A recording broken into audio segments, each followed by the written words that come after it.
These phones are going crazy.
Hello, hello, social media land out there. We are Divine Design Natural Health, and I am Dr. Brett Spradlin.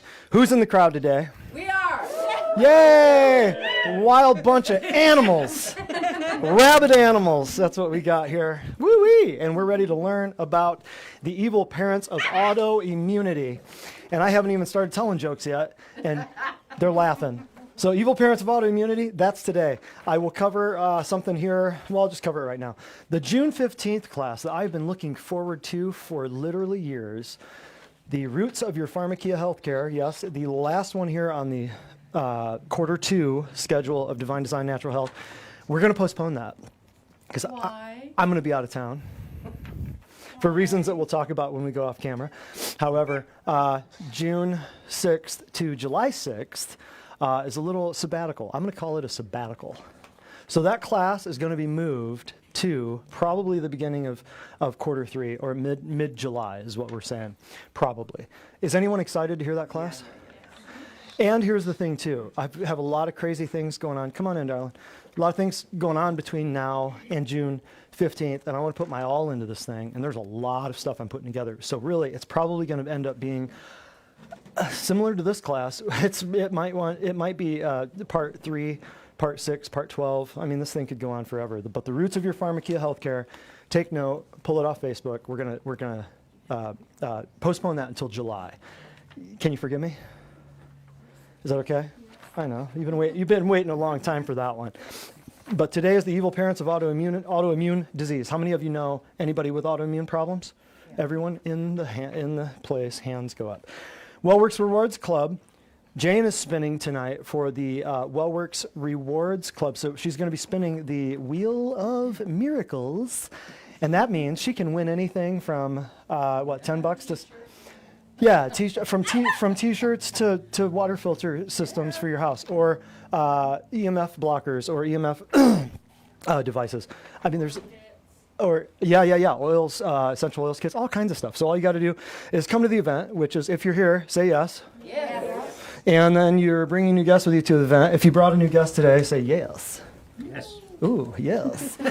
Check in on Facebook when you arrive. Did you all check in on Facebook? Yes. With your cellular dumb devices? Yes. Fabulous.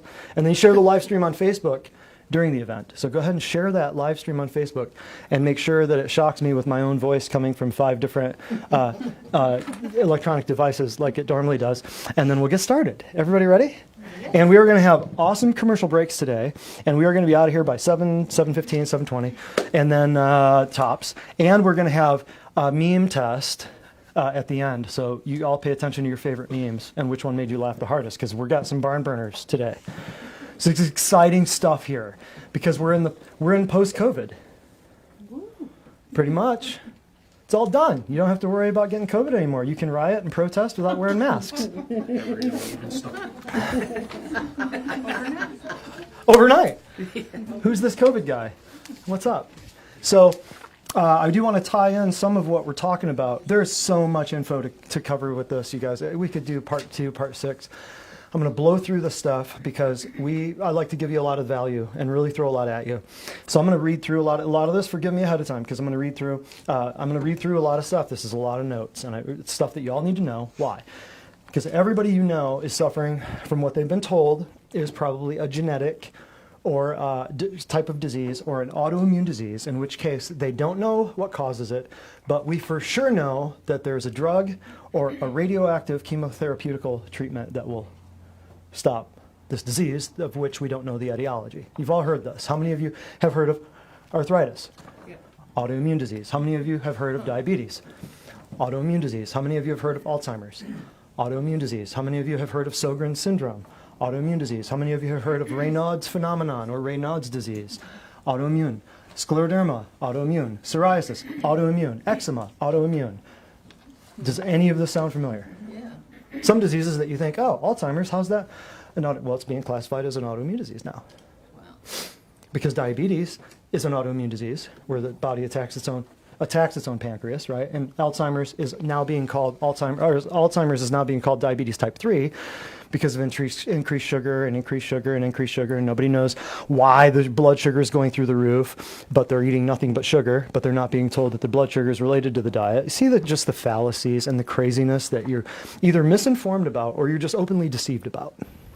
So all of these diseases I just mentioned, as well as the list of 100 diseases we're going to look at later on, are autoimmune diseases that you're very familiar with, but you might not have ever heard of them as being classified as an autoimmune disease. So I say all that to say this. About 90% of a holistic health practitioner's time is spent, this is statistically, uneducating patients about misinformation from media, think mainstream media, and financially invested sources of disinformation. I'll say that again. 90% of a holistic health practitioner's time is spent uneducating patients about misinformation from media and financially invested sources of disinformation. That means the media is intentionally telling you things that are off, and there are financially invested sources of disinformation that are doing it as well. 10% of a holistic health practitioner's time is actually spent treating educated patients.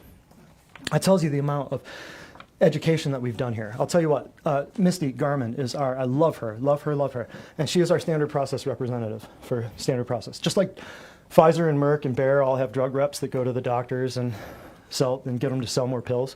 Well, standard process has reps, some of them which used to be drug reps, right? Gerald Rowley is one of my friends who wrote the book, The Pharmaceutical Myth, and we've shown some of his videos during class. He used to be a rep for a drug company. Then he woke up, realized what was going on, and he became a rep for standard process. Misty Garman is, if you're out there listening, darling, I love you. She is the rep for the eastern half of Tennessee. And right now, currently, or at least a few months ago, we were the number 3 count for standard process in eastern Tennessee. Well, when this whole COVID thing dropped, the number 1 and number 2 spots closed. The minute this thing dropped, I said, this is garbage. I don't believe half of it. And even if it is real, I'm staying open. Unless some dude with a bigger gun than me walks in here and closes me. And then I'm opening up the next day, and then I'll have to come back and do it again. Because why? My commitment and my intention level to patients, I know that we're keeping people out of the emergency room. Okay. I know that. Huh? I said okay. Yeah. I know that we're keeping people out of a medical system that is hell-bent for leather on misinforming and disinforming. Okay? So my thing was, I don't care if the world blows up. While everybody is contracting, we're going to expand. While everybody else is shrinking behind, their TV, wearing a mask, okay, I'm going to expand because I'm not afraid of this crap, and I know that who created my immune system is greater than he who is trying to attack my immune system. So that was a huge, huge, huge thing for Misty to come in here and say, Dr. Spradlin, you stayed open. Number 1 and number 2 shut down. So, well, why do you think that is? Just out of curiosity. She said, I know exactly why it is. And I was so blessed by her answer. She said, you educate your patients better than any doctor's office I see. Yeah. I'm not applauding myself. I'm applauding her for noticing that. Because she said, you have documentaries playing constantly. You've got handouts for people to read. You've got the books, the library, and stuff like that. You've got classes for people to come to. Nobody else does that. Nobody does half that. So all your people are still coming. You're wide open for business. You know what? We had the best 3 months we ever had during a global scamdemic, which turned out to be a global scamdemic. Am I right or am I right? Yes, so straight up turned out. How do I know? This weekend. So I said all that to say this, that we stayed open and we educate our patients. So if we avoid the 90% of time spent uneducating people, guess what? We got more productive. Continuing on. With this, all this post-COVID world that we live in, or current COVID world that we live in, really you've got to think about, okay, if Billy Boy and the boys come with their magical vaccine, right, and they put it in the back of your hand or your forehead, if they come with all this thing, well, once we get done with COVID, guess what? We've only got a couple million viruses after that one that we have to inoculate the entire population against. Makes absolutely no physiological sense. Makes absolutely no logical sense, and certainly makes biblical sense, but not any type of biblical sense that you want to be fulfilled, right? So when you understand that there are millions of viruses, bacteria, fungus, parasites that are vying for your tissue at any point in time, only 1,400 of them are known to be pathogenic to humans. Only 1,400 microorganisms are known to be pathogenic, and are known to pathogenic, disease-causing in humans. So that means that most of the life out there that we think is bad, or stuff that we can't see or don't even know exists yet, is benevolent. It means it's totally okay with you. If you account for 70% of your body being bacteria, and you understand that we vaccinate against 24 diseases out of 1,400 pathogenic organisms, think about that. The shots are not the answer, folks. That's what I'm saying. So I'll say all of that to say, Jonathan, we can pull up the autoimmune disease. If you just look up all the misinformation and nonsense out there, I don't know if you can see that from here, but hopefully we can put it on the screen or blow it up a little bit. When somebody Googles, when Dr. Google reaches into your mind and gets you to Google your symptoms so that you can look for a natural remedy or a supplement that will treat your symptom rather than a drug that will treat a disease, boom, they got you. You're already in the medical mindset. You're already thinking, okay, well, I don't want to take Lipitor for my cholesterol, but I wonder what kind of natural thing I could get for my cholesterol. So you type in natural cures for cholesterol. It's natural. We've all done it. Think about this, which is a non sequitur. You're already thinking like medically. You're already thinking, instead of a drug for a disease, I want a supplement for a symptom. But you're already thinking medically. Instead, you should be thinking, what types of things do I need to change instead of what supplement can I take for a symptom? What needs to change to keep the cholesterol down in the first place, even though cholesterol is not your problem? Here, kind of a similar situation, is somebody just types in, Jonathan back there just typed in autoimmune disease. Type it up. This is what you see. An autoimmune disease is a condition in which your immune system mistakenly attacks your body. Do you guys see a problem with that sentence? Read it. This is the very first sentence you will read anytime you Google those words. What's the problem with that sentence? Mistakenly. Why? It should never attack. Because there's cause and effect with our lifestyle. Right? You're on track. Yeah. Mistakenly. What's the cause? What's the idea? What's the thing? What's wrong with that first sentence? Your immune system should never attack itself. Say that louder, Kim. Crank that up and sing it from the rooftops. Your immune system should never attack itself. Your immune system should never attack itself. Right? They think you're that stupid. Actually, they think your body's that stupid. That your body would make a mistake and attack its own tissues. Do you see the problem with that? Everyone, this is what I learned in college 2 times through. This is what I learned in grad school. This is what I learned in postdoctorate stuff. Is a condition in which your immune system mistakenly attacks your body. Is it really attacking your body, or is it really attacking something you put in your body? The immune system normally guards against germs like bacteria and viruses. When it senses these foreign invaders, it sends out an army of fighter cells to attack them. So that's helpline.com, or you could just put WebMD, or you could put Medscape, or you could put whatever. You could put Health Grades or whatever, the nonsense stuff. All the pharmaceutically supported, all the stuff that's sponsored. A disease, and scroll over here. A disease in which the body's immune system attacks healthy cells. Look at the lupus. Yes, thank you, Jonathan. Yeah. An inflammatory disease caused when the immune system attacks its own tissues. Celiac disease, an immune reaction to eating gluten, a protein found in wheat, barley, and rye. Sjogren's, dead guy. An immune system disorder characterized by dry eyes, dry mouth. MS, a disease immune system eats away at the protective covering of nerves. Polymyalgia rheumatica, an inflammatory disorder causing muscle pain and stiffness around the shoulders and hips. Why just the shoulders and hips? Weird. Ankylosing spondylitis, inflammatory arthritis affecting the spine and large joints. Type 1. Chronic condition, pancreas produces little or no insulin. Alopecia, you got your hair falling out. Circular bald patches that may overlap. Vasculitis, inflammation of the blood vessels. Temporal arteritis, inflammation of the blood vessels in and around the scalp. So see, you've got one disease just for the blood vessels. You got another disease just for the blood vessels around your temple. It goes on and on and on. Do you see? Confusion, disarray, keeping you on your heels rather than the balls of your feet. Man, who can keep up with this? So that's what happens when you just do a simple Google search. So your body is not this stupid. Repeat that after me. Your body is not this stupid. Go ahead. Your body is not this stupid. So you agree with me. Wonderful. Fabulous. You guys can come on in. Come on in. We got plenty of seats up here. Oh, come on in. Come on in. So the autoimmune diseases have been found in virtually every organ system in the body. So rheumatologists treat what? This is why we have specialists, by the way. It's a huge part of why we have specialists. Rheumatologists are there to treat what? Arthritis. Say what? Arthritis. Joints, yes. So like rheumatoid arthritis, rheumatologists will treat. An ologist is somebody who practices something, and rheumatology is the study of the joints, right? So any AI condition of the joints, connective tissue, ligaments, tendons, that type of thing. Neurologists treat what? All the AI conditions of the central nervous system, peripheral nervous system, right? Dermatologists treat what? Everybody knows that. Gastroenterologists treat what?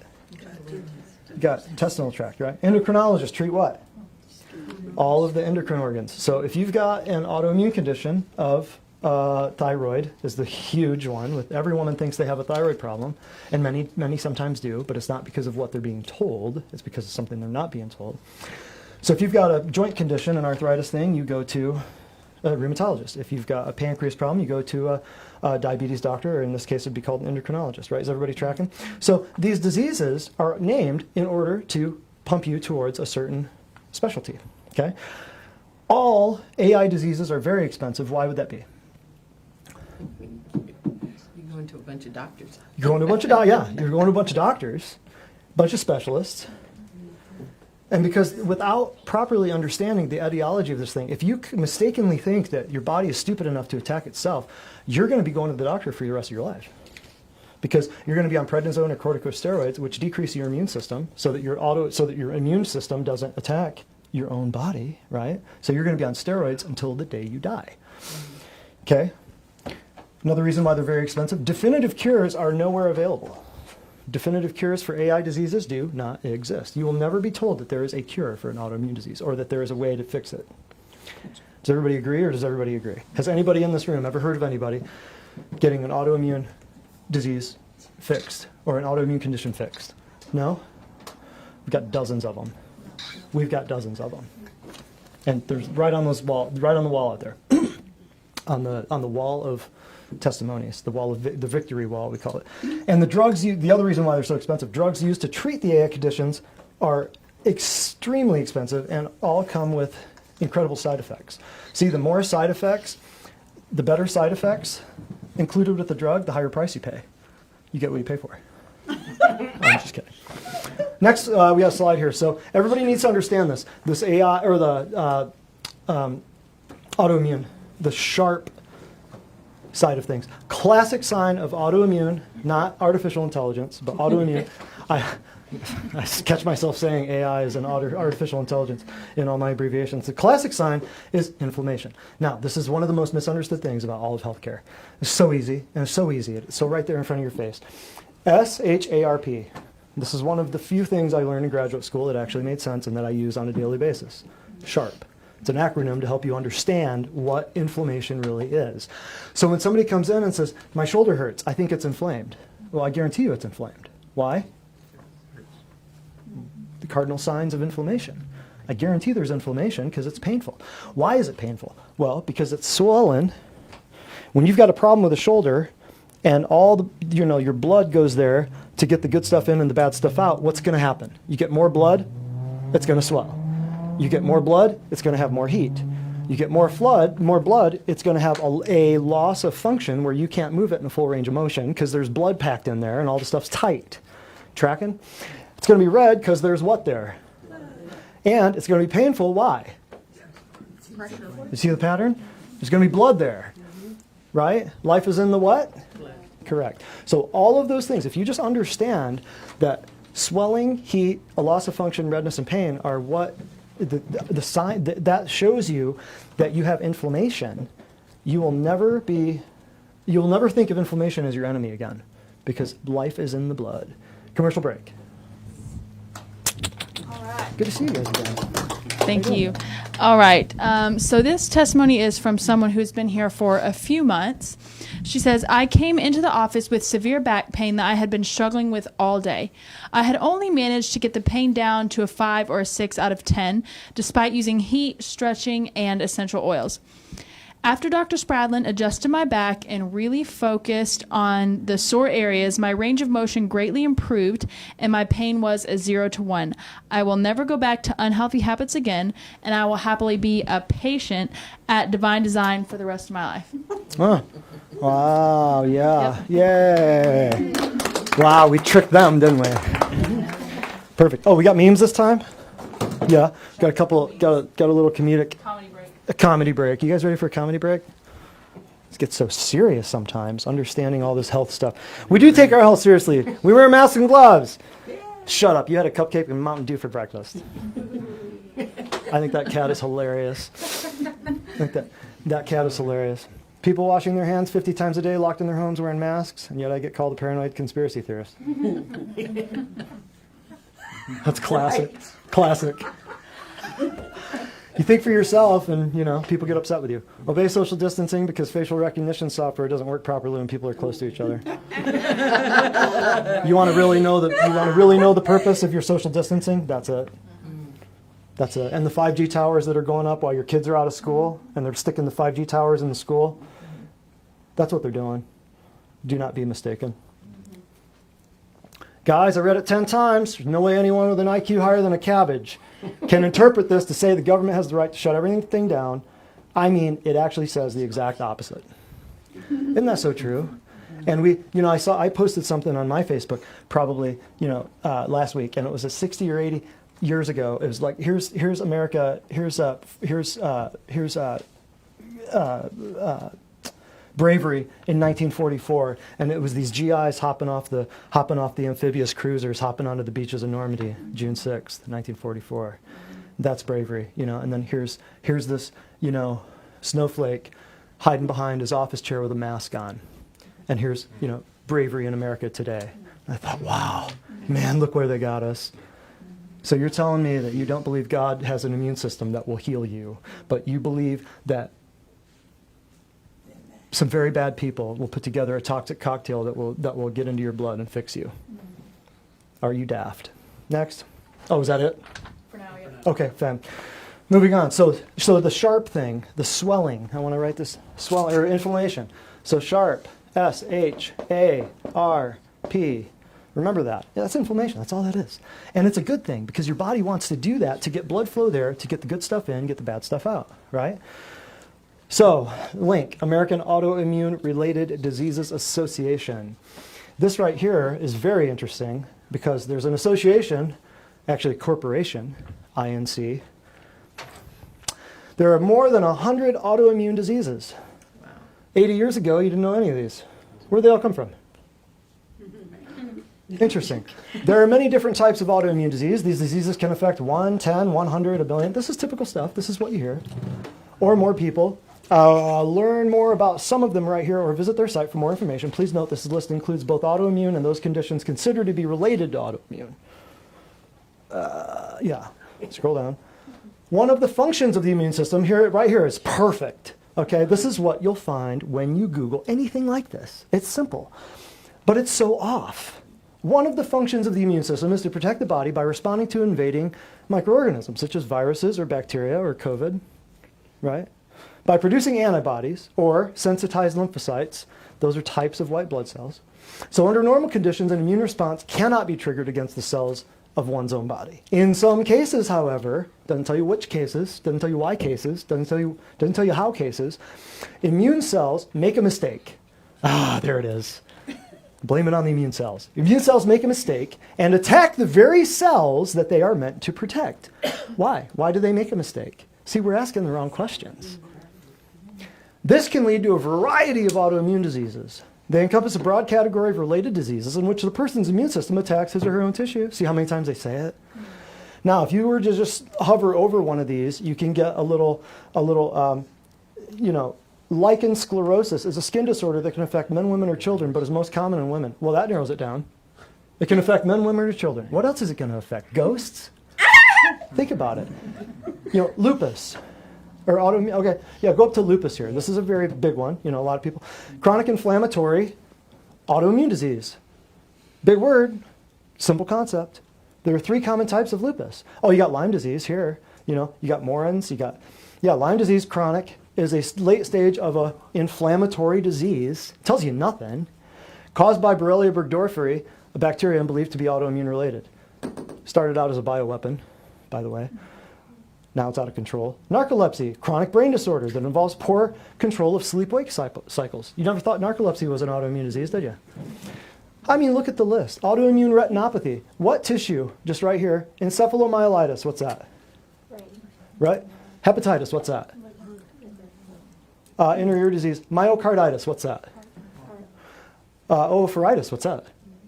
Ovaries. Oh, yeah. I know. You got autoimmune pandas. They're black and white and red all over. Autoimmune retinopathy. That was a good one. What's black and white and red all over? Autoimmune pandas. We have too much fun here. Yeah. Newspapers, we have to move to something modern. Yeah. I love it. Autoimmune retinopathy. So you got that's your eyeball. Here you've got urticaria. That's hives.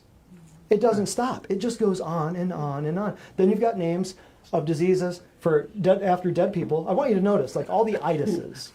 Okay, itis. That's another thing that that itis.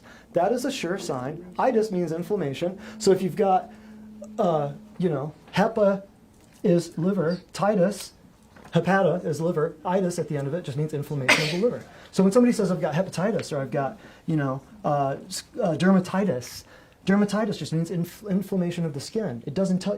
To us, we hear of it as a diagnosis, but it's not a diagnosis. It's a description of the condition.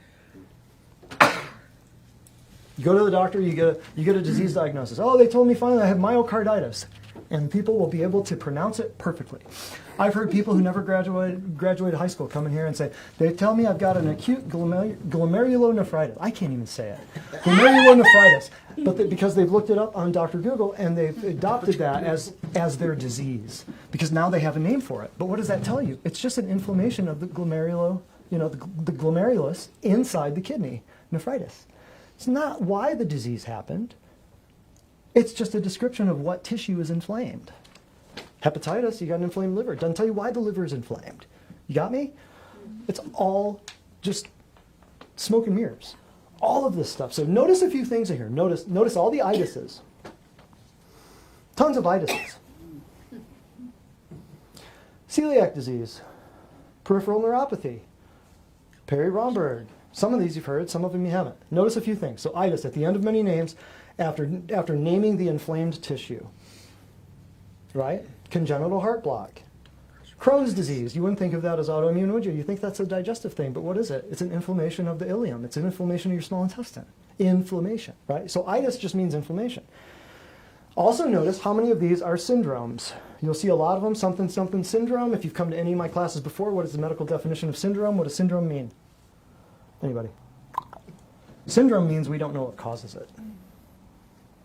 In medicine, syndrome simply stands for we don't know what causes it.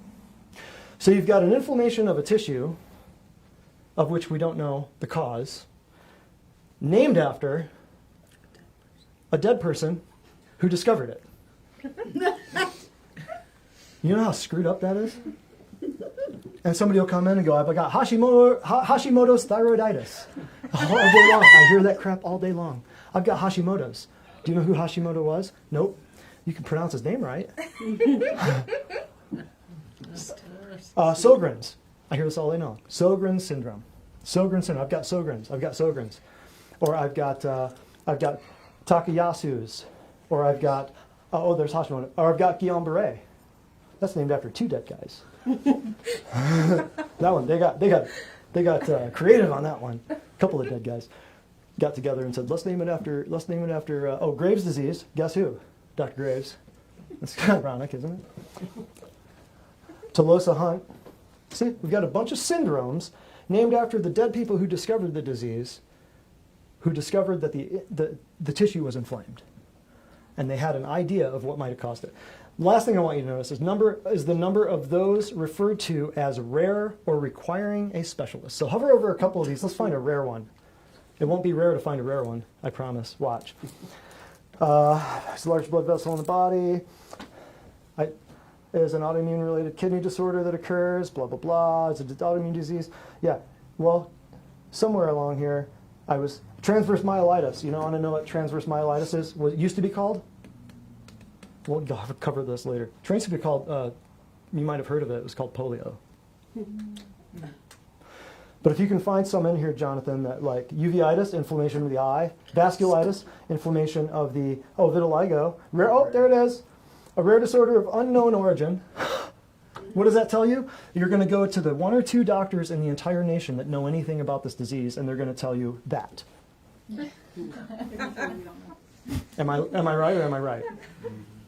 There's 2 doctors in the whole world that treat this disease. I don't care. Come here. Come here. Let me fix you.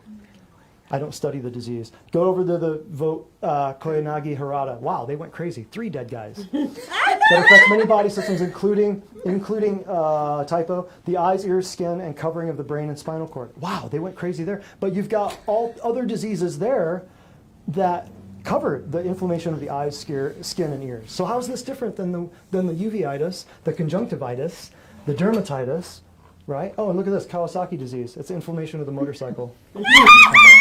Okay. Anyway, so autoimmune diseases. Necrotic tissue. Here's the key with the autoimmune diseases. Here's the kicker. You're never going to hear this. Autoimmune diseases. Necrotic tissue. That means dead, dying tissue. So leave this up for a while so we can just gawk at this and I can turn around and make more jokes. Necrotic tissue in your body breaks down.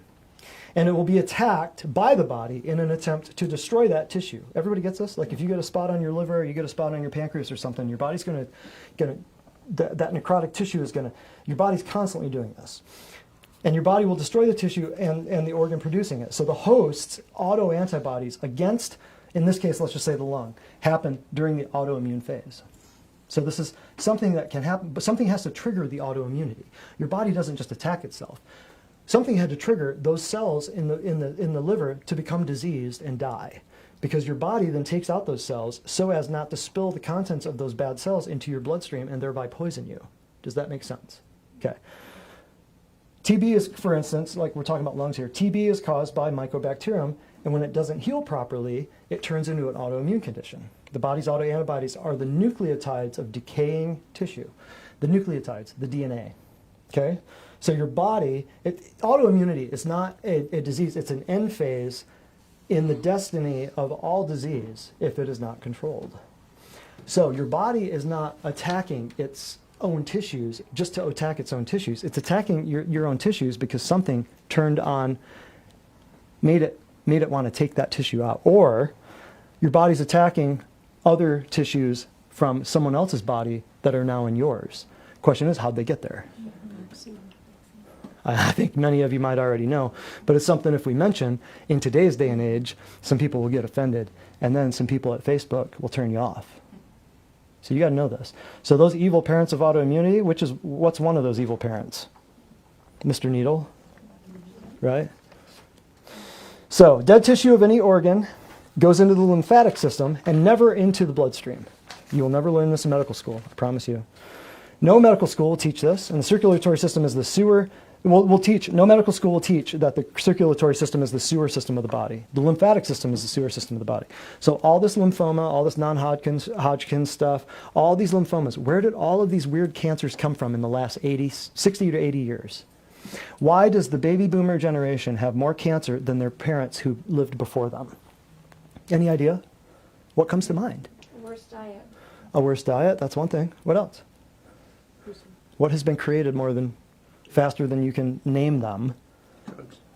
Drugs, which are another thing, chemicals coming through the woodwork, right? More SHOTSs, which are coming down the pike all the time, injected right into what? You see where I'm going with this? So only one waste product goes into the blood. That's called carbon dioxide. Solid waste does not go into the bloodstream. Keep that. That goes right into the lymphatic system. So when your lymphatic system gets backed up and you have all this swelling and you've got these lymph nodes here, that's your body. Swelling is not your enemy. What happens when you get inflamed? What does the doctor give you? Anti-inflammatory. Say it louder. Anti-inflammatory. Yep. Some people would say NSAIDs. You know them as Tylenol, Bayer, or Anacin. Bayer's the company that makes the poison. But aspirin, acetaminophen, ibuprofen, non-steroidal anti-inflammatory drugs. So they're trying to kill the inflammation, but the inflammation is there to make you better. Are you serious? This is how easy it is. Yes. You tell cells by their DNA. For instance, I'll just read this. Liver DNA says it's liver cells. So macrophages, your big eater cells, destroy the dead cell's identity. They destroy the DNA to a point that you cannot tell where it came from. You destroy that DNA. Your body eats up the DNA of that cell so that it doesn't end up anywhere else. I'll tell you why here in a minute. One of the most toxic things to your body would be foreign DNA. I'll say it again. One of the most toxic things to your body would be foreign DNA. Let that sink in. Next time you're reading about diploid human cells in a product that you're trying to put inside you, right? So the body is trying to protect the trade secrets of one organ from other organs. Get this is deep. It's brilliantly designed, not accidentally occurred. It's brilliantly designed. Blueprints blown apart by the wind, an analogy, would result in hotels having vaults and banks having bedrooms. Get this. Mixed up DNA blueprints would make the city and its buildings almost unrecognizable. Think about it, right? So capillaries clamp down and don't allow liver DNA into the blood. So if you didn't do this, you'd have, oh wait, this is important. I want everybody to hear this.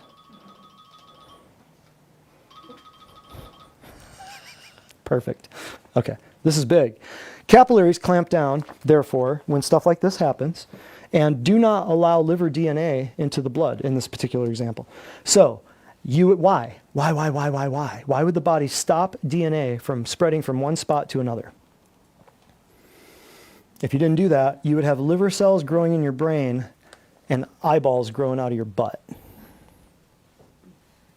Do you get that? So all of this, what we're talking about, is your body's brilliant attempt at isolating damaged DNA from going somewhere else. So what do we do to fix it? Put it right through your skin, so it doesn't go past digestion. We've got to bypass that whole digestive thing with the hydrochloric acid and all that nonsense and just stick it right in your bloodstream. So now you see part of the evil of what the shots are intended to do, right? Wonderful. Yeah? Commercial break time? Perfect. Let's do it. Just want a little bit more anticipation. This person says, before I used the PEMF bed, I had severe sinus pain along with headaches spreading down my neck into my shoulders. I refrained from ibuprofen use, but was in such pain I just wanted relief and was tempted to use it. After PEMF and during, the neck and shoulder pain quickly left, and my headache stopped. Still some sinus and eye pressure and pain, but it also reduced noticeably. I was amazed at how quickly this treatment made a positive difference. Positive differences. I like positive differences. What do we got for funny this time? I think it's going to be funny. Why did I get that? Why did I get fat during quarantine? You were never really skinny. Time of death, April 25th. Cause of death, coronavirus. Things I trust more than a vaccine from Billy. I love this. I'll let you read it on your own. The look on his face. I'm from Michigan, so this one is near and dear to my heart. Tap water from Flint. I love this one. First time I saw this, I just save. Yeah, we got to keep that. This is one I took. I have the photo credits on this one. This was great. This was really cool. I was at Costco, and I thought, wow, Corona cases are on the rise again. Everybody run for the hills. I was there 1 week. I said, wow, these aren't going to move. They're not going to sell one of these things. Yeah, not with that name. And that reminded me of a meme I'd seen weeks earlier when the whole thing dropped, when the whole COVID thing dropped, and Corona had changed their name to Ebola to make it less scary. So when I saw that at Costco, I said, man, that's going on Facebook. And I put, Corona cases are on the rise, run for the hills. It was one of my more popular Facebook posts, if that tells you anything about my life. Yeah. All right. I'm a party animal, I know, yeah. Facebook posts, yeah.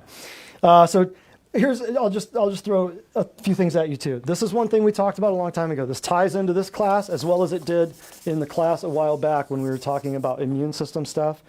We were talking about the whole COVID nonsense. And so we had Pasteur versus Beauchamp. Anybody here when we talked about this?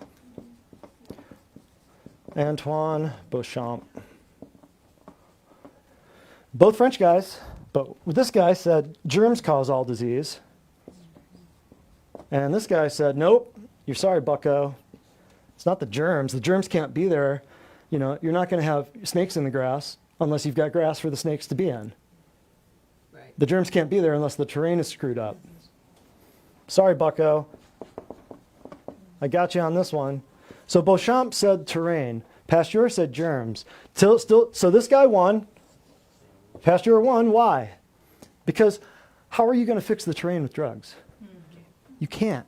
You can only kill germs with drugs, which is why medicine says there are only two causes of disease. It's your genetics and it's germs.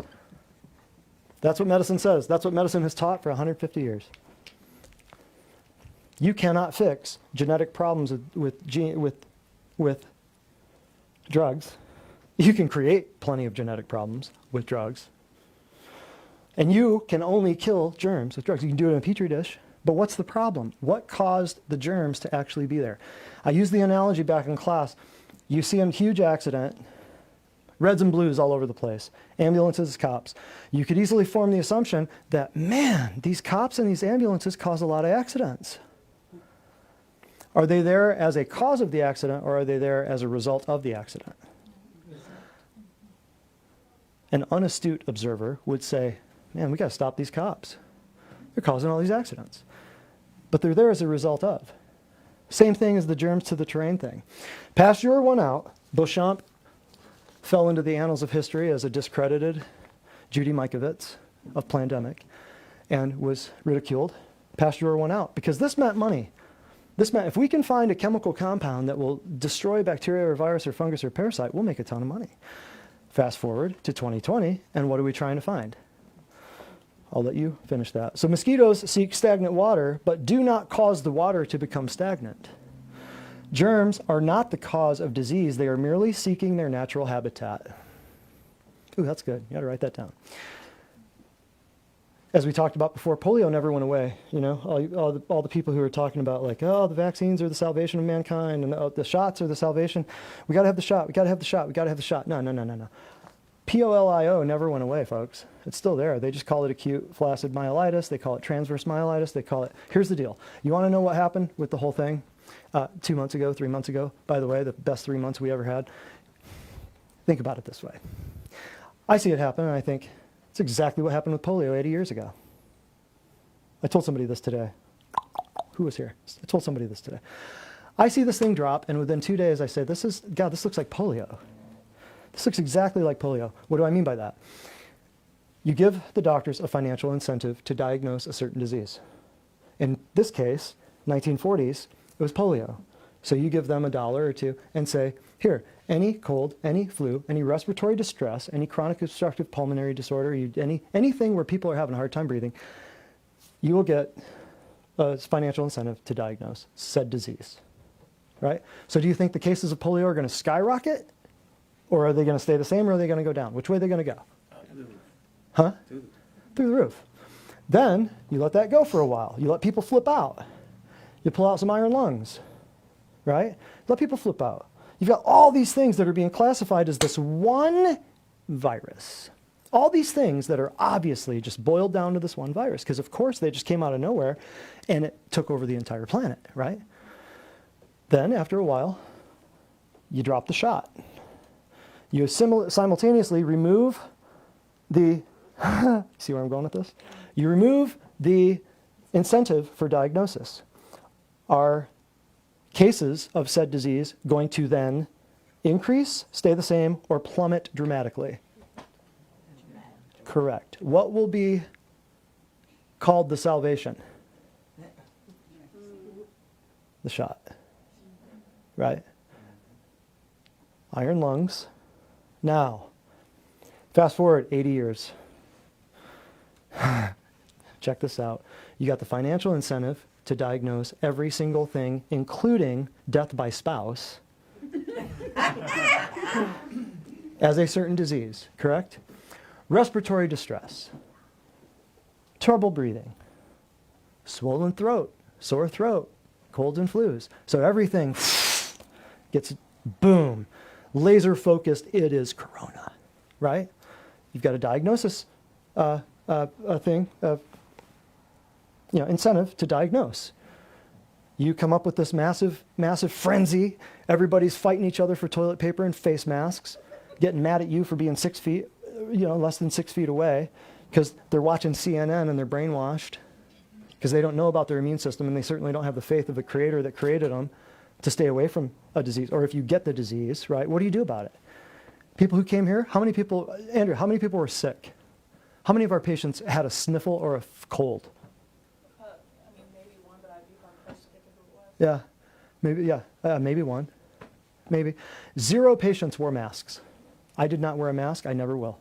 I did not social distance. I socially isolate. I did not quarantine. I will not. I know the body. I've spent a lot of time studying this stuff. So what happened? Then fast forward, here we are, 80 years. You remove this $39,000 incentive. You send all the doctors, all the stuff from the CDC and the WHO and the NIH saying, if it's this or this or this, if it's a car accident or a bullet wound, it's not COVID. But if it's anything else, it's COVID, because you want that 39 grand. I got the paperwork. I'll show you. And then you drop everything, and then boom, you remove the incentive. And then what happens 2 weeks after on the numbers? What happened to the numbers? They crashed. Even the numbers that they said were already there changed 2 weeks later. What happened? They went back in time? Did they go and review a bunch of paperwork and find some postcards that they left in the mail? Magic eraser. Magic eraser? Right. What happened? So, remember how we had the iron lung 80 years ago? It's the same playbook. Fast forward 80 years, we got the respirators. I mean, you look at this, and if you know history, you'll go, this sounds familiar. And then here we are a couple weeks later, and we got a riot up 1,200 miles away, and everybody's protesting in a state that's not even touching that state. Oh, does that make sense? Can anybody explain that to me? No? If anybody can, stick around afterwards, because I'm curious. I'm all ears. So that being said, so the germ theory says to vaccinate the fish. Okay? The terrain theory says to clean the tank. Let that sink in. Do you want somebody vaccinating your fish, or would you much rather clean your own tank? Okay? So Royal Lee, the founder of Standard Process, said, my goodness, you guys you're like high school women on the phone. High school girls, cheerleaders on the phone back here. It's crazy. Royal Lee said, when malnutrition is at its peak, diseases come in like a prairie fire in dry weather. How can you fight off this if you don't have nutrition? Or why would your terrain be out of whack allowing this to grow if you messed up your nutrition? What did you not see during COVID? Anybody talking about nutrition? What did you see disappearing at the grocery stores? Junk. What did you see more populous than ever? Green veggies. Honey bunny, in a plandemic, I will survive. I'll be like Donna Summer. I will survive. All right? Because nobody's going to eat the stuff I eat. And think about it. That's you too. We could all eat for days from just Publix vegetables while everybody else is eating toilet paper or whatever. So polio is only possible due to a calcium deficiency brought on by excess sun. You cannot have a viral infection if you have a rocking immune system.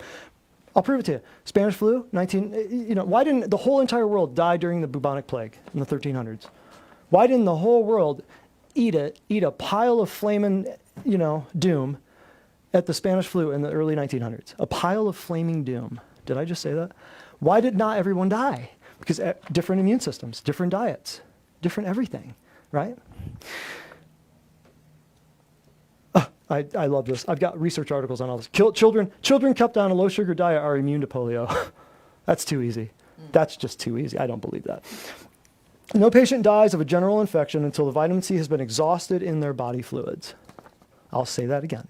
This is not being ascorbic acid. This means vitamin C. By the way, ascorbic acid means means without. Ascorbic means scurvy. So ascorbic acid means anti-scurvy, which is part of vitamin C, but not the full vitamin C complex, which is why we use whole food stuff. It's not isolated. It's not synthetic, fractionated, isolated nutrients from a pharmaceutical company. Here's a 1,000 milligram capsule or tablet of vitamin C. It's whole food stuff, right? So no patient dies of a general infection until the vitamin C has been exhausted in their body fluids. An army doesn't lose a battle until the ammunition is gone. Think about that. This is good stuff. I'd be writing some of this down. I'm going to skip a bunch of stuff here. Oh, yeah. I thought about this back when I was learning all this. The Bible never says anything about eating amphibians and reptiles. Think about that for a minute. All mammalian cells are similar, which is why everything we do here, I try to tell people, we're very specific here. We focus only on mammals. I'll let you think about that for a minute. You got it. We're very specific. We focus only on mammals. We don't do amphibians or reptiles. That was a good joke. Come on. This right here tells you the research and everything that's going into oncogenes or cancer genes. All the stuff that they've been looking for 50 years, they haven't found one thing. They haven't found anything. It's a fairy tale that's dominated the minds of oncologists, because if you know anything about cancer research and all the autoimmune stuff, all of this stuff right here, they're looking for a genetic cure for cancer. They're looking for the base pairs. They're looking for the chromosomes that are leading to the cancer. Breast cancer gene. Right? You've heard it. You've seen it. Do you want to donate to the Susan G. Komen thing? BRCA, that's the breast cancer gene that they've apparently found. It's garbage. But there will never be a genetic cure for disease. Don't ever let anyone take your blood or your genetics. They could design a disease that they could spray an entire town and theoretically and quite literally spray an entire town and just take you out if they've got your DNA. Don't do that. Somebody asked me today about genetic stuff to figure out your ancestry and all of your like essential oils. You can take a little finger prick and plug it into a thing. Say, are you comfortable with another company owning your DNA? And she said, no, I'm not. Okay, that's all. Was that your only question? Not comfy with it. So just real quick, I'm going to read through the rest of the stuff, and then I'm going to do a brief overview of a book that you might need to read. Yeah. Royal Lee said, the slide right here, I love this. Royal Lee said, it's not that there are so many autoimmune diseases, like that whole big giant list we looked at. It's that so many diseases actually reach the autoimmune phase. The autoimmune phase where it's your organ is so sick, now your body has to invade and attack and eat that DNA so it doesn't get anywhere else. It has to destroy that DNA. But what would attach to your organ, which would force it to shut down or die or necrotize, where your body has to come and kill it? Foreign DNA. We talked about that. Systemic lupus, one of the spectrum of diseases in which autoantibodies are made against the nucleic acid and the protein.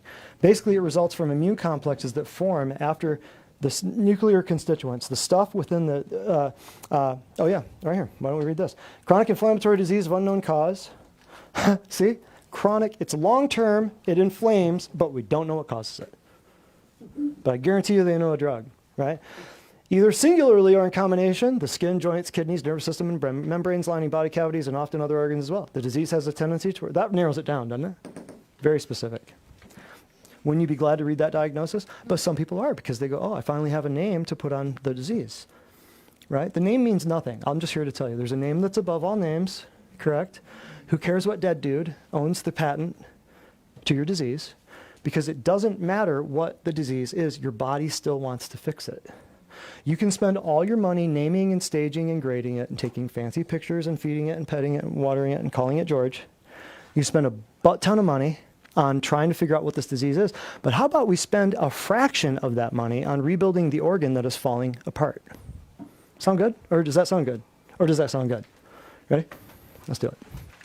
Commercial break. Yay, Andrea. All right. This person says, I was on some medications for years and recently gotten off of them. I started having numbness and tingling in my legs, arms, and head. After one day, my symptoms went down 50%. Within a week, my symptoms were pretty much gone. And she says, it's been about 2 to 3 weeks, and now I feel good in my arms, legs, and head. So after just a few weeks of being a patient, Crazy. significant improvements. Significant improvements. Giveaways. That's what we like. Winners. Positive results and significant improvements. We do it. And giveaways. What more could you want? You want me to cook you dinner too? You're not busy. Yeah. Although, who is the winner chicken dinner? I have a couple winner chicken dinners that we have to get on the schedule. Yeah, because we can't put that off. Real quick, this is a little analogy here. I want you to catch this. I hope I've done an okay job explaining some of this, because I know the words antibodies and antigens and all this stuff is crazy. But sharks are attracted to blood in the water, like autoantibodies are attracted to autoantigens in the blood. Blood in the water comes from an injured animal. Autoantigens in the blood come from an injured organ. So your body starts, the injured organ gets diseased, and the body releases autoantigens that then are addressed by autoantibodies. Does that make sense? So think of it that way. That was the best analogy I could use to say the sharks in the water, they smell blood, they go for the blood. Your body is not stupid enough to attack itself unprovoked. There is something there that is causing it to attack its own tissues, or something that looks very similar to its own tissues. Would it be human tissue, human DNA? Could it be animal? Could it be mammalian DNA? Could it be mammalian DNA? Notice in the shots that there are no amphibious or reptilian DNA strands. Does that tell you anything? Specifically designed to attack human tissue. That's what it tells you.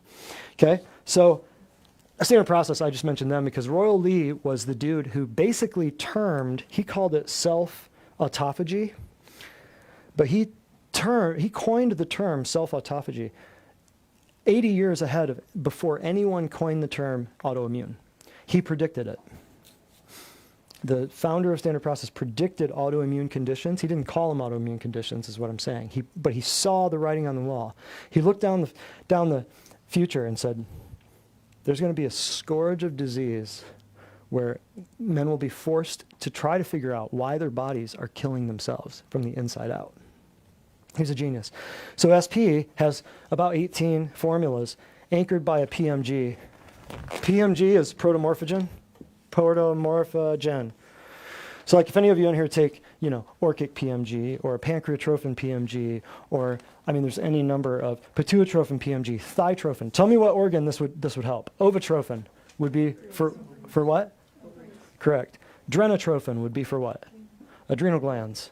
The most underutilized, underrecognized, underappreciated glands in the body, especially during the global scamdemic. You're stressed, right? You're pumping adrenals.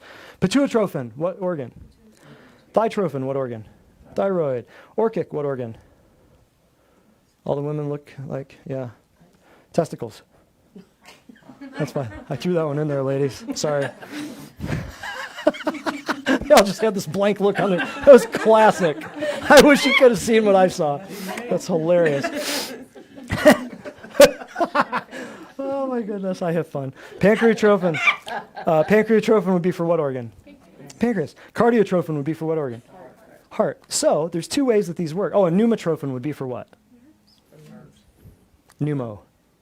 Lungs, yes. So those are just a few examples. Those are all products that do two things. They can rebuild your organ or provide a decoy so that your body will attack the bovine source, the bovine form, right? Thus the reason why mammal tissues are so important to other mammals. That's why we don't eat amphibians and we don't eat reptiles. Because then all of a sudden your body can say, hey, I've got this bovine protomorphogen, another word for DNA.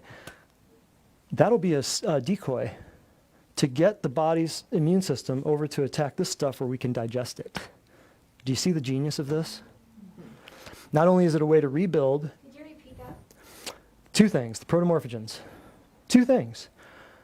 Can rebuild, a mammalian heart can rebuild a mammalian heart. If you have the right the constituents, the right building blocks, the genuine replacement parts. The second thing that the PMGs do is provide a decoy so that whatever tissue the body is attacking, it will, instead of attacking the heart tissue, it will go after the cardiotrophin. It will go after the cardiotrophin PMG, protomorphogen. Old word for deoxyribonucleic acid. Old word for DNA, PMG. So does that make sense? Did I say that? Is that what you wanted me to repeat? Yeah. Yep. Make sense? Quick like bunny. I'm going to run through this. There's a book that you all might want to check out. A few of them, actually. There's more than one. But there's a book called, I heard of this years ago from a friend of mine who's a medical doctor in Ohio who does nutrition, like we do. And actually, one of the first times I met him, he said, he stood up in front of a classroom of people, and he said, for the first time in 28 years, I've actually learned how to help people instead of kill them faster. He was crossing over from an insurance-based medical practice to a cash-based nutrition practice. And he said, for the first time, I've actually realized that I can help people instead of harming them further. He's become one of my great mentors, become a great friend of mine. He first recommended this book to me years ago, but I didn't know much about it. And then recently, I kind of rediscovered it and got a synopsis of it and blazed through the synopsis of it. And this is what I'm going to share with you right now. So, in 1942, antibiotics were released. Gosh, I should have, you know what? In 1943, the onset of the polio epidemic. Remember? We're talking 60, 70, we're talking 80 years ago, right? History repeats itself. Antibiotics were released in 1942. Penicillin, Alexander Fleming. Boom, boom, boom. Things got a little weird when they started treating viruses with antibiotics because viruses cannot be killed by antibiotics. Antibiotics kill only what, nurses? Bacteria. Antibiotics kill only bacteria.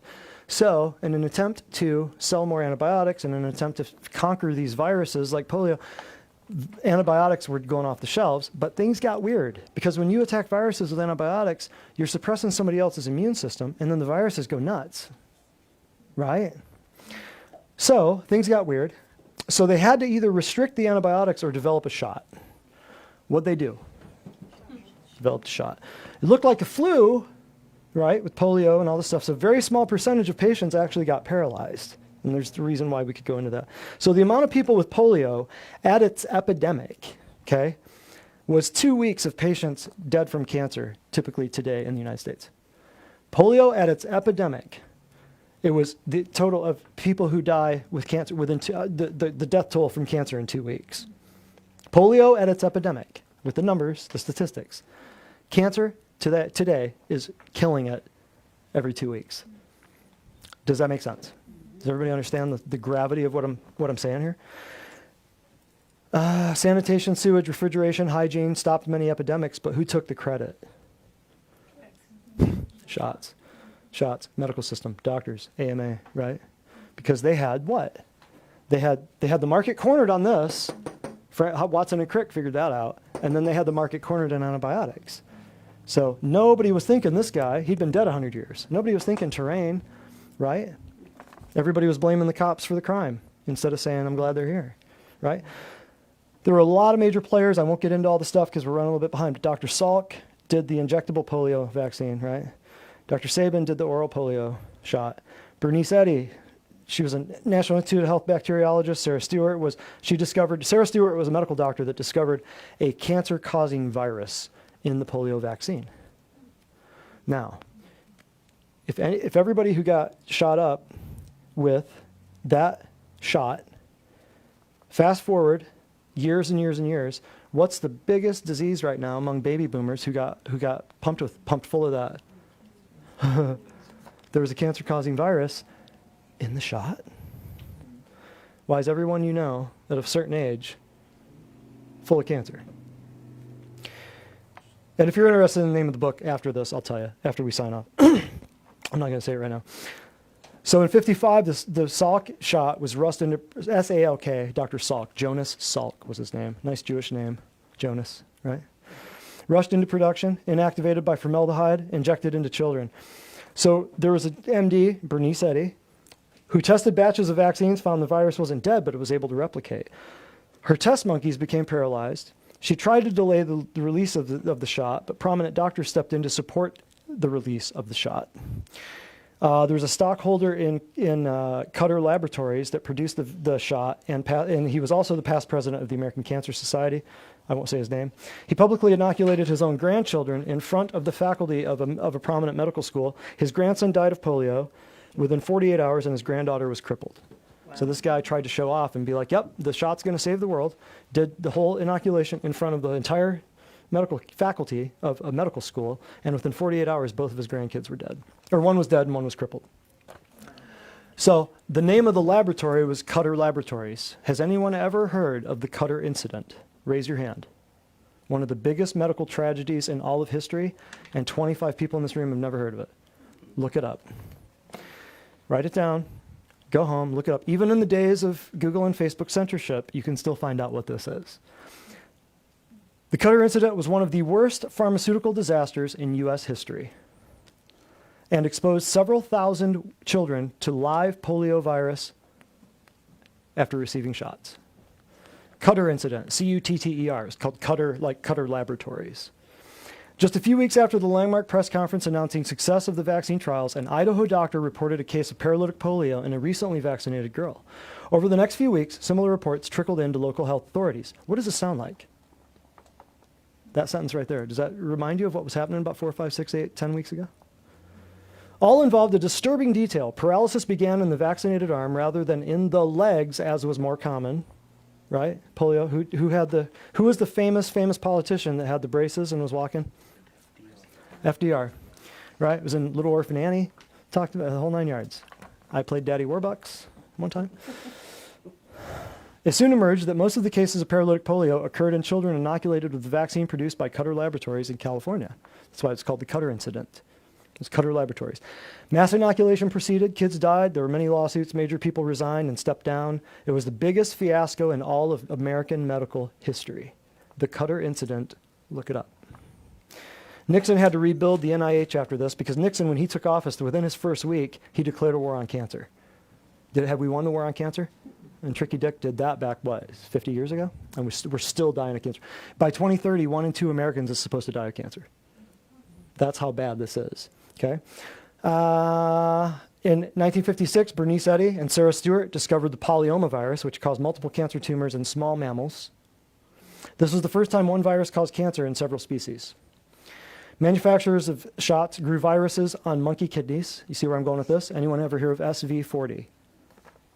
Look it up. You vaccine people out there, look it up. SV40, because back in the day, when the old evolutionists and atheists took over, said we're all related to monkeys, right? So they started doing tests on simians, and they found SV40. What is that? That's a virus. Why is it called SV40? Because there were 39 other viruses found before this. So simian is the word for monkey and virus. So simian virus 40. If you look this up in some, if you go Wayback Machine on the internet and you look at the CDC website up to a certain date, you'll see that they admitted that this was in their vaccine, in the polio vaccine. Right there under your nose. So the Cutter incident, don't forget to look that up, especially medical people in this room. I see 5 or 6 nurses in this room, 4 or 5 nurses. So they grew viruses on monkey kidneys. Remember that. We'll talk about the SV40 here in a minute. When they extracted polio, an unknown number of other monkey viruses came with it, and we didn't have the technology back then to be able to filter out some of these super, super, super tiny viruses that can go through things like rubber and that can pass through condoms, right? Like everybody, many people know that like you just having protection, you can still get something because there are certain viruses that can pass through rubber. So what does that tell you about certain viruses passing through masks? If it can go through rubber, can it go through cloth? Yep. The things they tell you to make you afraid. Okay? So Bernice Eddy in 59 realized that they had inoculated an entire generation of cancer-causing monkey viruses into the American population.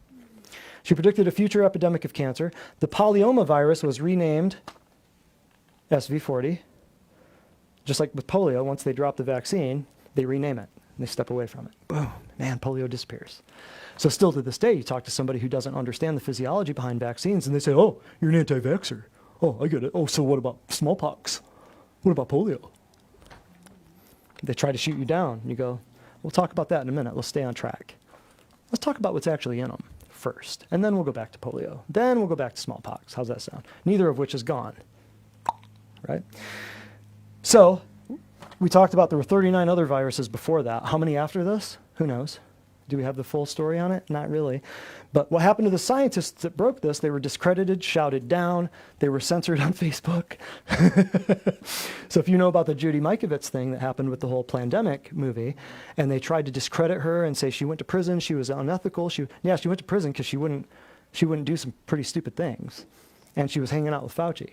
Now, I'll let you go back and look at all that. But you have to understand, if there's something they yank, there's something they censor, there must be something in there that you need to know. That's all I'm going to say. So you go to your doctor and you're saying, how did I get this cancer? How did I get this cancer? Well, guaranteed, viruses have been a major player. Okay? So I won't get into Maurice Hilleman. There's a very interesting video on YouTube, if you can find Maurice Hilleman talking about the SV40 virus. Very interesting. I can't believe it's still out there. I really can't. SV40 is in millions of people. This is from a former FDA virologist, and it's actually stated in the Lancet articles and Journal of Oncology, like the Journal of Oncology articles. I can get them for you if you'd like. But these are things stated in these actual, like by actual journal article, peer-reviewed medical research, right here. SV40 is in millions of people from between 1955 to 1963 when they were inoculated. It's widespread in the population as a result of the polio vaccine. It is repeatedly extracted from many tumors today in diseased people who have cancer. SV40 has been found in 43% of tumors in patients with non-Hodgkin's lymphoma. I'll say that again, I stumbled over that. SV40 has been found in 43% of tumors in patients with non-Hodgkin's lymphoma. Also, it's linked to brain, bone, and lung cancer.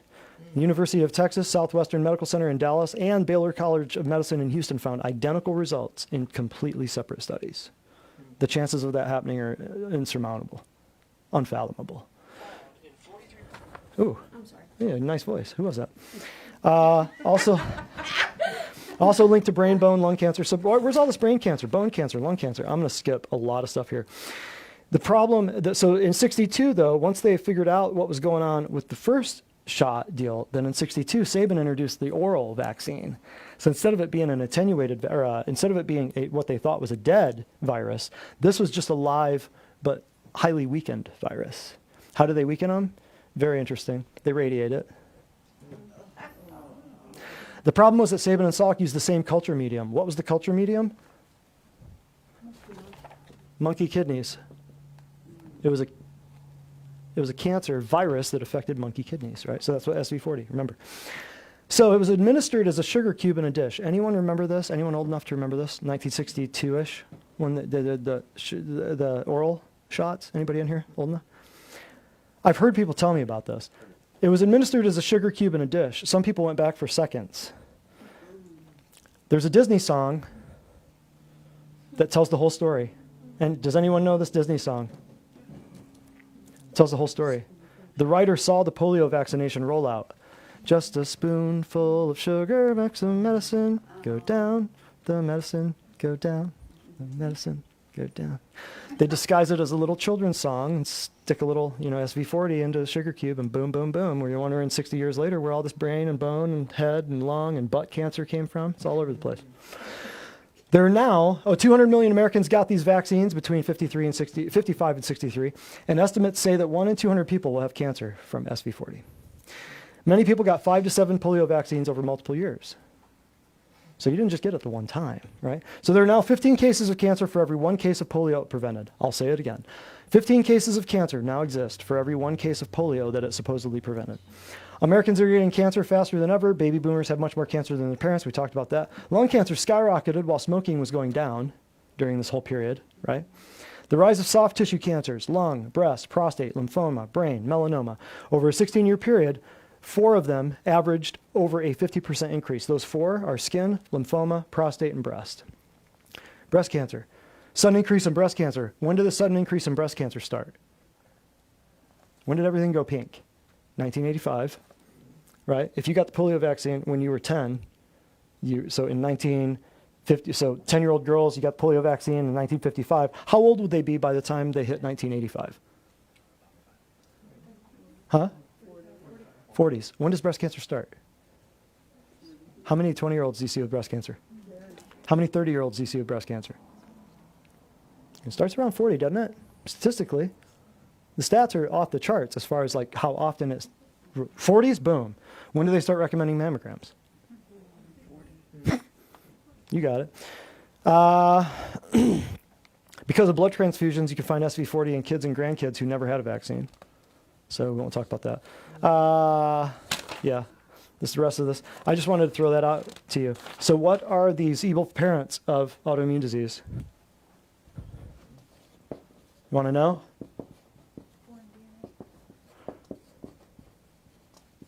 Anybody? These two evil parents got together, had a little baby. Isn't it right? That's some thunder right there. So that is a little history lesson about your precious shots and what they actually did to the population. You're taking culture mediums from animals, other mammals. You're putting toxic adjuvants in there, such as heavy metals and chemicals that we know cause problems. And then you're putting it into an unwitting patient who thinks they're getting a health remedy, but they're actually getting certain death. That is the absolute definition of pharmakia. That is the absolute definition of deception. So that's a little history lesson for you, but it's also a little prophetic utterance of what is going on right now. And people need to wake up. And the only way they're going to wake up is if they turn off their damn television set. Because you are being fed lies. It is a government indoctrination, scientific experiment to get inside your mind. You don't believe me? Look up Operation Mockingbird. Look up what the CIA was doing in the 1950s. Look that up. Just Cutter incident, two things. Do it for yourself. Look up Cutter incident and look up Operation Mockingbird. And just tell me that everything you see on TV, prove to me that everything you see on TV isn't completely scripted. Completely 100. I went to school, I was a performance major for half my life. I studied theater and music. So I can spot a performance when I see one, a mile away. So this new little thing that's happening up in Minnesota, there's some very interesting things that don't make sense. Very interesting things that don't make sense. I haven't even looked into it. I don't even know enough about it. I barely know what happened. All I know is Saturday, I'm walking around the mall, and all of a sudden people like rats off a burning ship, running out of the mall, bringing down the chain gates on all the stores, and people running like their lives depended on it. And I'm thinking, I wonder what building got destroyed. I wonder where the false flag is this time. You know, that's exactly what's going on. Who manipulated the media to shut down an entire mall, and what's happening? So I go and I ask somebody, hey, what's up? Oh, the thing up in Minnesota. Minnesota? What does Minnesota have to do with Chattanooga? Right. What in the world? Has the media gotten so deep into people's psyche where they see one thing, and now, since we gave in and we bowed our knee and the churches are shut down, now, since we gave in, how often is this going to happen? Right? Okay. Have I made everyone mad yet? No? You already were? Perfect. Okay. All right. So we got some giveaways. But any questions, comments, concerns on any of this? Yeah. We have 2 Facebook questions. 2 Facebook questions. The first one, she asks, is vitamin C the best defense against disease besides nutrition? Is vitamin C the best defense? Vitamin C, just in and of itself, saying vitamin C, it means you're talking about a synthetically derived fractionated nutraceutical, because vitamin C doesn't exist by itself in nature. You can't just go and pick a 1,000 milligram tablet of vitamin C off a vitamin C tree. So by saying vitamin C, that just means that you're buying synthetic isolated nutrients, 99.9% of the time created by the pharmaceutical company that you're trying to avoid in the first place by taking supplements. So vitamin C, that's a weird question. Vitamin C is contained in all kinds of foods. So you have to find those foods, namely green veggies and stuff that you aren't going to like at the very first bite if you've never had them, because they don't have very much sugar in them. So that's the best thing. What was the question again? So I make sure to answer it. Is vitamin C the best defense against disease besides nutrition? Against disease? Absolutely not. No, absolutely not. Because People think that vitamin C, you hear colds, take your vitamin C. Vitamin C is an antioxidant. This is how you remember it. Greatest nutritional antioxidants, vitamin A, vitamin C, vitamin E, and selenium. It's an antioxidant. So how does it help with colds and flus? Well, that's what we've heard. So against disease, no, it's not. That's a fallacy that we've all bought at some point. You get the little packets of Emergen C. It's a bunch of powdered sugar that you put in there with a bunch of fake vitamin C, ascorbic acid, and you feel better afterwards. You do. Guilty. Huh? Guilty. Guilty. We all are, right? No, I've done it. You know, I thought back in the day, it's like, oh, let's boost my immune system. That makes sense. Instead of taking antibiotics and stuff like that, yeah. You know, let's boost the immune system. Let's build the house instead of taking out the foundation, right? What was I going to write? Oh, yeah. How'd you know that? Get out of my mind, Kim. Darn it. Bad girl, get out of my mind.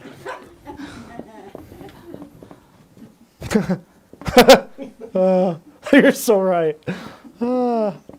Ascorbic acid, so A means no or without, and scor means scurvy, so without scurvy. I said this earlier. So ascorbic acid, what is that? What is vitamin C for? It tells you right in its name. What is it for?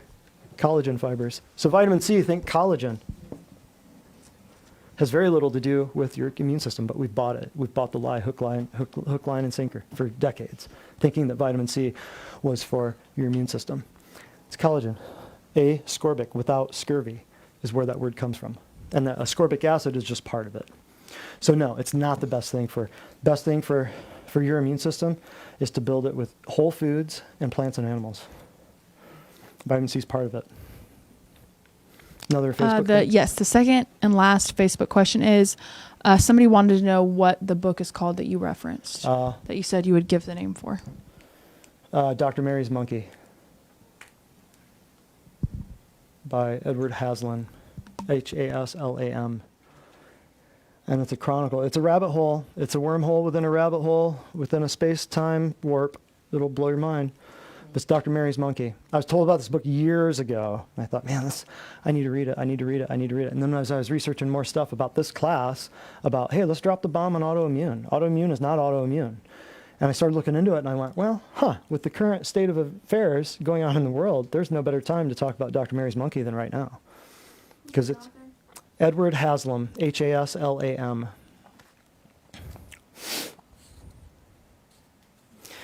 Dr. Mary's Monkey. If you can still get it, order it on. I'm telling you, these books, they're going to go bye-bye. Today, Plague of Corruption came. The one I ordered when Judy Mikovits got canned off of, does anybody know what I'm talking about? The pandemic thing? Raise your hand if you know what I'm talking about. Half the room, okay. So Judy Mikovits came out, the ex-assistant of Fauci came out and said, here's what happened to me. I got completely thrown in jail. They took my research. They shut down all the stuff I was doing. She used to be Fauci's assistant. And then, of course, you know, this movie gets put out and then immediately gets ripped off Facebook. Immediately gets ripped off. The fact checkers are all over the place. YouTube's lighting up on fire, and everybody hops on the bandwagon and says, see, she was discredited. She was completely fake. She didn't know. She's a PhD level researcher, you dummy. She ain't doing it for the money. Fauci, what's he doing? Trace the money. Look at where the money's going, dummy. Was she making money off this? Did she make money getting filmed for this, documentary? Probably not. Maybe a little bit. Is Fauci making any money off vaccines? Oh, yeah. Come on, man. Quit being stupid. But people will hop on the first bandwagon they see to trash somebody else's reputation. It's crazy. So, did I answer so say the question again. Sorry, I turned off my mic. Oh, that's quite all right. I turned off mine too. She just wanted to know the name of the book. Yes, that you had Dr. Mary's referenced. Monkey. Yeah, Haslam, Haslam. Right. Order it. I'm telling you what I'm saying. Plague of Corruption came. I ordered it 4, 5, 6 weeks ago. Finally came. Plague of Corruption was Judy Mikovits' book, where she chronicles this whole thing. I'm telling you, order this book before they yank it off Amazon. You can't buy Vaxxed anymore. You know, there's certain movies and certain things, certain books you can't find on. You're not going to find them on Amazon. You might find them on the publisher's own website and stuff like that. So if you want to read about this thing, Very interesting book, very interesting chronicle. It also goes into the whole Cuban Missile Crisis, the Lee Harvey Oswald thing. What was Lee Harvey Oswald actually doing? Why was, there's some interesting stuff about JFK and what was really going on behind closed doors. Very interesting stuff. And these people didn't talk from 1963 to 1999 because everybody they knew was dead. So they finally came out and started laying this out, and said, okay, I'll tell my story. Here's what's up. Cutter Laboratories. No one in this room heard a Cutter incident. You've heard of Tuskegee, right? You've heard of thalidomide, right? God, I need to teach a whole class on this. I need to teach a whole class just on the medical mafia's mishaps. Just on how all of the Tuskegee experiments, let's do this. Let's infect a whole entire, city of black people with syphilis and tell them it's, tell them we're going to vaccinate them. Basically, that's what it was. Cutter incident, this little thing. Largest pharmaceutical disaster in U.S. history. Where we vaccinated you, but it's a pesky cancer thing that we stuck in you for death for 60 years from now that you won't even know is the cause. Tuskegee, thalidomide. Nobody knows thalidomide? You know thalidomide. What was thalidomide, Jane? Anti-nausea drug given to pregnant women they had a whole slew of thousands of babies born with what? No arms, no legs. I'm saying you make believe, but I'm telling you this stuff's disappearing off of the internet, and it will continue to do so. So that's why I purchase books. They ain't taking my books. They can change anything on electronic print, and they have. Yeah. Honey, they're changing the Bible on electronic print. So you better have a real one. You better have 20 real ones. Make sense? Question answered? Jane, you had one. Yeah, why does the body inflame in isolated areas instead of overall if it's all nutrition related? How does the body inflame in certain isolated areas? How or why does it in isolated? I mean, how can it, if you're eating the same and it's affecting all the members of the body at the same time, why only? Yeah. Great question. Anybody have an idea before I? Blast. No, not blast you. Before I show you what's up, before I answer your question. This happens all day, all the time. So why would somebody have arthritis? Or why would somebody have pancreatitis? Or why would somebody have Sjogren's syndrome? Or what is that? Huh? Could have been. Yeah, now you're thinking. Yeah, absolutely. So if they have certain cells that are infected or certain viruses that have a certain frequency or a certain wavelength, because everything's energy medicine. Ask a diagnostic imaging person. Everything's energy medicine. So something that they injected into you, or something you ate, or something that you're sitting next to, at the server bank next to your job, something you're sitting next to that's putting out a certain wavelength. If it has a certain wavelength of your tissue, of that certain tissue, you would have just an entire body where only connective tissue is inflamed, or where only skin tissue is inflamed. Or, this is one option, okay? Or only where your pancreas tissue is inflamed, because your pancreas has a certain atomic weight, has a certain atomic structure, it has a certain wavelength to it, it has certain cells in it that are different than any other cells anywhere else in the body, so it would have a certain wavelength, certain frequency, right? That's why we use lasers. That's why everything we use in here is energy medicine, basically. We're using lasers, we're using PEMF therapy, we're using everything, saunas, foot spas, the whole 9 yards. So that's one option. Some of the stuff that's inside, that's been put into you, has a certain frequency or a certain wavelength that attracts and or mimics that organ or that tissue. Another thing, and what we see here all day, is you got a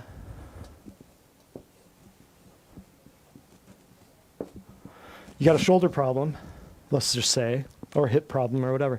It never got healed. You never took care of it. You never rebuilt it. But over time, since it was chronically inflamed, are you going to have, over a long period of time, are you going to have more or less blood flow there? Huh? Over time, if it's inflamed, what was inflammation? You're going to have more blood flow or less blood flow? More blood flow. Increase blood over time. You keep injuring it.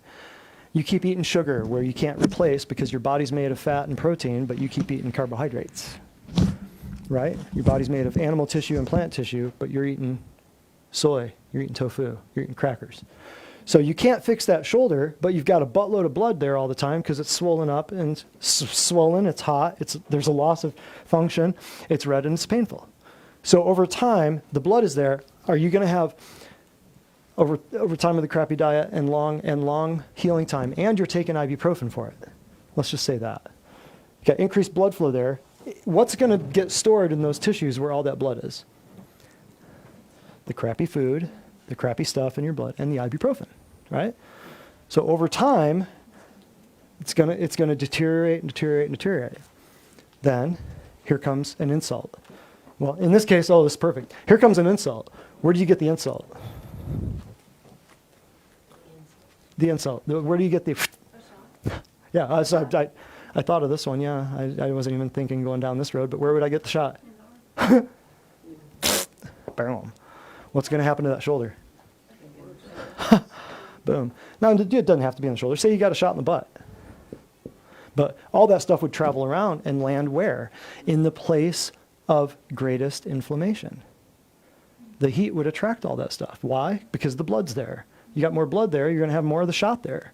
Doesn't that make sense? Right? You know the most inflamed place for abscesses? The most common place of an abscess in humans? Right here. Right on the side of the arm. Why would that be? Huh? It's where they get shots. They'll show you the literature when you go get a shot at the office or the doctor or whatever. They'll say, if this swells up and has a big red lump, oh, it's no big deal. But why would it swell up and have a big red lump? It's inflamed. Why? Because you just injected a bunch of toxic stuff into you. So your body, in an attempt to save your life, is walling it off and creating a little oma around that so as not to let it go anywhere. Make sense? A little oma. Yes. Oh, yeah. You were the first. Sorry, Kim. You were the first one that had. Okay, last question, and then anybody other questions? Question. Did you say that through transfusions, grandchildren and children get the polio issue? Through blood transfusions. Like my mother had polio vaccine. Would I get it from her by being? Anything's possible, but what I was meaning, I guess anything's possible, but no, I mean, that would be tough to substantiate. I don't know if it flows from a mother to a child. Well, what I was saying there was through blood transfusions is how it's being found in kids and grandkids. Yeah, kids and grandkids who never got shot, if they got blood transfusions, boom. Blood transfusions from somebody who had had the shot. Yes, that's what I was meaning by that. Okay. Is it possible that you get it from your mom? I mean, anything's possible. Who knows? I mean, she breastfed you. Mm-hmm. Yeah, that's my thought. So, I mean, I guess anything's possible. I don't know. But is it causing a scourge of disease that no one knows the answer to? Even the American autoimmune research project thing that I showed you? Like, they don't even know what's causing all this nonsense. So is it causing problems? Yeah, and that could be one of the ways. Make sense? Anything else? Good stuff or bad stuff? Yeah? You learned some stuff? Good. Everybody fill out a survey. That'd be great. And don't forget to like and share and send. And we're going to do another little video here in just uno momento, por favor, for Miss Jane Galley. And we're going to do a giveaway. So, everybody. Ideas for future classes from these. Yep.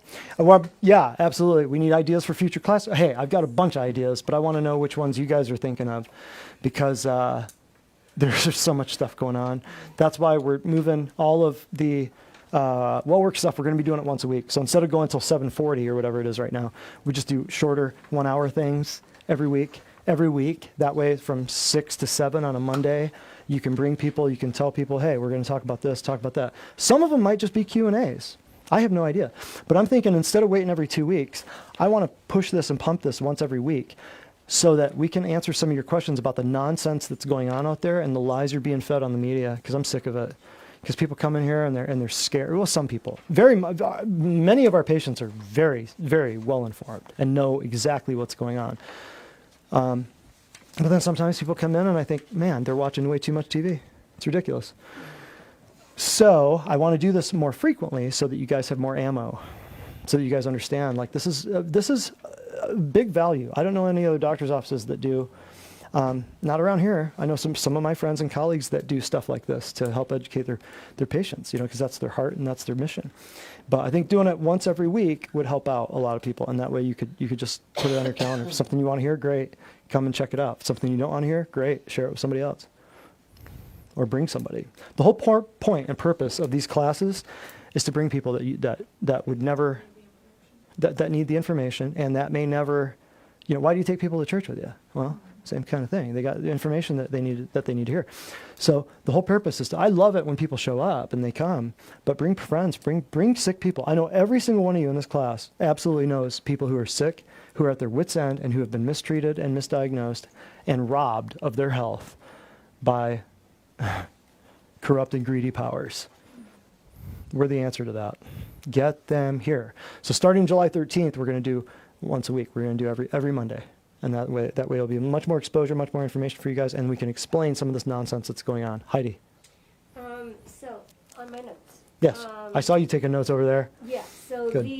the swelling, heat, loss of function, redness, pain. Okay, those are signs and symptoms of autoimmune. Signs of inflammation. That's the cardinal signs of inflammation. And Yes. So you're saying these are the body's natural appropriate response to what? Anything. Bad a body foods. part that's not working right? No, or it's inflammation. It could be from trauma. It could be from bad foods. It could be from bugs, virus, bacteria, fungus, parasite. It could be from chemicals. It could be from radiation. It could be inflammation is inflammation. Inflammation is just your body's attempt at saving your life. It could be a scraped knee. You fall down. If it's you fall down and you get a rug burn. You fall on a pew and you get a rug burn. You get it's swollen. It's a loss of function. You can't quite bend your elbow the same because your skin's healing up. It's hot because it's bloody. It's red because it's bloody, and it's painful because it's bloody. So if you just remember that about inflammation, inflammation is not your enemy. Inflammation is a sign. Inflammation is your body's attempt at healing. So my whole point with that, Heidi, was what do we do to fix the inflammation? Well, we've been taught inflammation is the disease. Inflammation is the problem. How many of those itises were listed? So what do? We take a drug to stop the inflammation. It's like your body has diarrhea, but you take Imodium to stop the diarrhea. So you're keeping all these poisons in you. Makes no sense. Let your body get rid of what it wants to get rid of. You know what I mean? You take an antihistamine to stop your body from sneezing. But your body's trying to sneeze and push something out because it wants to. Your body's trying to puke. So do you want to take a drug to keep the puke in? I mean, think of what we're taught. It's so backwards. It's so asinine and it's so ludicrous. So that my point was just that we're taking cortisone and prednisone and we're taking anti-inflammatories and all this stuff to stop the inflammation. You want the inflammation. I tell people don't ever use cold. Don't ever use ice. Unless it's a traumatic injury and you got to get back on the floor and shoot that amazing three-pointer. Use heat. Get the blood flow to the area. You will never be taught that by another physician, I promise you. They're going to tell you, oh, put ice on it. That stops the inflammation. It stops the blood flow. Do you want more blood flow or less blood flow? More blood flow. Except when you're bleeding out with a traumatic injury. Right? You want heat to draw the blood to the area so you can speed up the healing. Like saunas, like foot spas, like laser, like chiropractic. You want perfusion of the tissue. You want more blood there. Everything we do here is meant to increase circulation. Every single thing we do here. Because I understood years ago that there's life in the blood. There's power, wonder working power in the blood of the Lamb. So the blood is huge. If you shut down the blood, you are going to increase the amount of time it takes for your body to heal. You don't want that. No other doctors are going to tell you that. They're only going to tell you use ice, use ice. Have you heard use ice? Mm-hmm. Have you heard use ice? Every day. Have you heard ice, Steve? Use ice? Does it make sense to not use ice now that I'm saying this? Does that make sense, Kim? Makes all the sense in the world. I heard somebody explain that one time, and I thought, my God, that's brilliant. Completely opposite to everything I've been taught, except in emergency situations. If you're bleeding out an artery, yeah, use ice. Okay. Stop the bleeding. What else? Good question.